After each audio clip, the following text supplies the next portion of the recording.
are there, Dr. Chari, are there specific warning signs that someone's heart health might be declining due to low antioxidants like glutathione?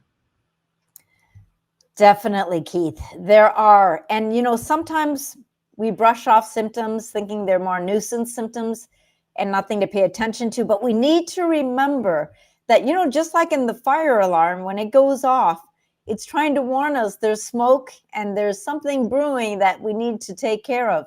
In the same way, our body's trying to let us know, hey, not everything is going as it should. Maybe this is something we should look into. So when our antioxidant levels are low, especially with glutathione, and I'm talking today particularly about the heart, but just to let you know, again, pretty much every medical condition you can think of, the studies have shown it's all due to low levels of glutathione. And so, it's very important. And so some of the first signs can be that we feel really tired, like we're going up the stairs or going for a walk. And what used to be really easy is like, wait a minute, why am I feeling so short of breath or short-winded? What's going on? Something's not feeling right. Or you're just not having the pep, drive, motivation, and energy like you used to. And some other signs may be brain fog. Memory may not be up to what you would like it to be.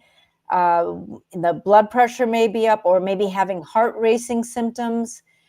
It may be taking a lower time to recover from illnesses, or finding that maybe getting flus or coughs or colds more often, or just feeling run down and not being able to really pinpoint it.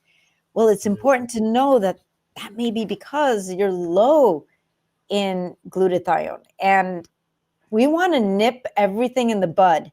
So I can almost guarantee that most of us are low in glutathione, again, because everything we're exposed to in the world today, in this day and age. And so it's your body sharing with you these symptoms, whether it's fatigue or shortness of breath or brain fog, or, all the other ones that I mentioned, saying, hey, we may need some extra support and you may need some more antioxidants. And again, with the mother of all antioxidants, glutathione, it's only going to be supportive. And with that, we can prevent and even reverse, as science has shown, different conditions related to heart health with glutathione. I've read those and heard those same things. So that's, again, more gold nuggets, y'all. Make sure you're writing this down, because this is some of this stuff I believe can really help people manage through a potential crisis, which leads us to question number 5. Can supporting glutathione levels actually help prevent heart-related issues before they even start? Definitely. And this is what is so exciting, Keith. I think what makes me so excited is to know that we can catch things early. We can prevent different issues by providing our cells, our body, with the nutrients it needs, especially with glutathione. So because it's neutralizing those free radicals, so before those free radicals go around and cause all this damage to our arteries and to our heart and to our other organs, we can kind of squelch all of that happening from damaging our blood vessels in our heart muscle by taking glutathione. And the two biggest drivers of heart disease, again, is this oxidative stress, these too many free radicals, and this long-term inflammation.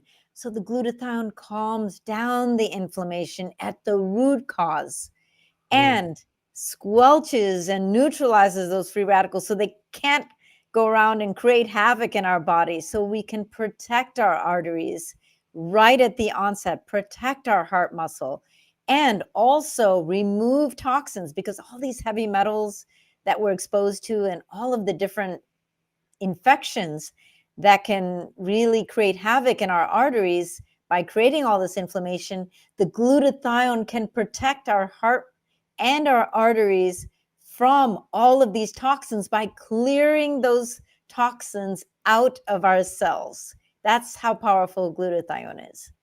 So good. So good. All right. I tell you, I wish we would just start this interview. It's almost over, but what are some simple daily habits? And this is If you didn't take any notes yet, these are the ones you want to pay attention to. What are some simple daily habits that actually help protect the heart and support glutathione levels at the same time? Definitely. So I want everyone to know you don't have to completely change your lifestyle or completely overhaul it.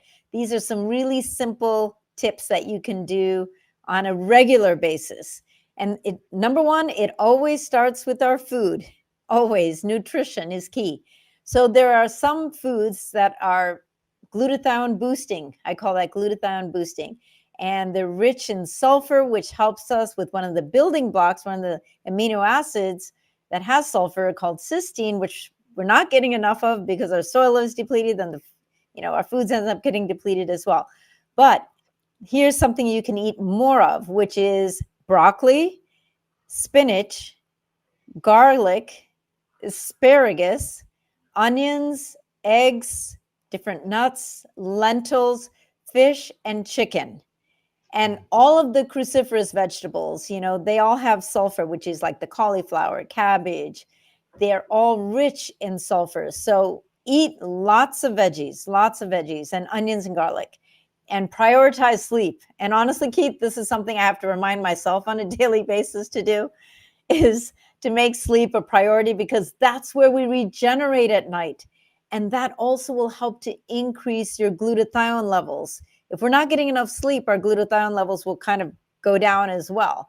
So glutathione is made while you rest. And so that's very important. And then daily movement, any kind, walking daily is very important. I know how you walk every day, Keith. That sounds very inspiring. So, what's that? I said I do. I do 2 times a day, actually. Yeah. 2 times a day. Wow. Okay, that's an inspiration for us all here. I'm going to bump mine up now. So, because it's so important, because that moves our lymph, gets our circulation going, and that'll increase your glutathione. And then some kind of stress relief. Each of us has our own preferences, whether it's, just relaxing breathing, meditation, journaling, but something.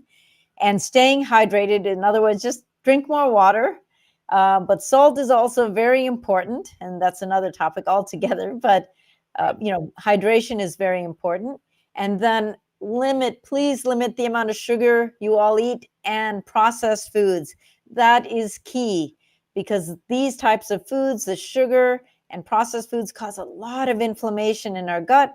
And when our blood sugar spikes also, then that causes havoc and more free radicals and inflammation. And we get into that whole cycle again. So just remember, small steps lead to big results. And then supplementing with a form of glutathione, but the right form of glutathione, which is critical. Absolutely. Listening to this tonight, the only people that shouldn't pay attention to this podcast or this interview and this information are people who do not desire to live a long, healthy life. If you desire to live a long, healthy life, you should pay attention to everything Dr. Chari said tonight. What an amazing interview. Thank you so much for taking time out of your busy schedule and sharing all these tips, these nuggets, this wisdom with this community. I appreciate it more than you could ever imagine. Oh, thank you, Keith. It's always a pleasure to be here and speaking with you.